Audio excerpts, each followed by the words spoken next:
ഞാൻ ഈ കത്രികയിൽ എടുത്ത് നിൽക്കുന്നത് എന്തിനല്ല, നമ്മളെ ചക്കുവിന്റെ മുടിയിൽ ഞാൻ ഇന്നൊരു താജ്മഹൽ പണിയാൻ പോകുന്നതാണ്. താജ്മഹൽ പണിയുന്നതിന് മുമ്പ് നമ്മൾ ഇതിന്റെ അധികാരിനോട് നമ്മളൊരു പെർമിഷൻ എല്ലാം എടുക്കണം, അല്ലെ നമ്മൾ രണ്ടിനെയും കൂടി വീട്ടിൽ നിന്ന് ചവിട്ടി പുറത്തായി കളയോ, അതായത് അവൾ അച്ഛനോട് കേട്ടോ. അങ്ങനെ പെർമിഷൻ എല്ലാം എടുത്ത് പിന്നെ അവൾ കുറെ ദിവസമായിട്ട് എന്നോട് പറഞ്ഞു കൊടുക്കുന്നത് എന്റെ മുടി ഒന്ന് ആടുന്ന് വിടുന്ന തോന്നുന്നതിൽ മുറിച്ചതാന്ന്. അപ്പൊ നമ്മളിങ്ങനെ കേൾക്കണല്ലേ, നമ്മളെ കുഞ്ഞു പിള്ളേർ പറയുന്നതല്ലേ നമ്മൾ കേൾക്കണം. ഞാൻ പിന്നെ ഭൂലോകം അടിച്ചായതുകൊണ്ട് ഞാൻ വേറെ സെക്ഷനും കാര്യങ്ങളൊന്നും എടുത്തിട്ട് മുറിക്കാൻ നിൽക്കുന്നില്ല. മൊത്തം മുടി എടുത്ത് മുന്നിലോട്ടിട്ട് 2 റബ്ബർ ബാൻഡ് വെച്ചിട്ട് ടൈ ചെയ്ത് കൊടുത്തിട്ട് അടിയിലെ ഭാഗം ഒന്ന് കട്ട് ചെയ്ത് കൊടുത്തേട്ടാ.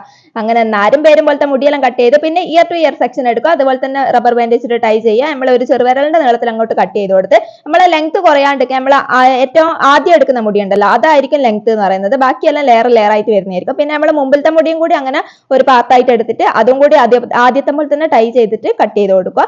പിന്നെ ഇവിടെ മുടിയിൽ ഫുൾ എണ്ണത്തോണി പോലെ ആയതുകൊണ്ട് ഇപ്പൊ റിസൾട്ട് തരില്ല. ഷാമ്പു വെച്ച് കുളിച്ചാൽ അടിപൊളിയാണ് കേട്ടോ.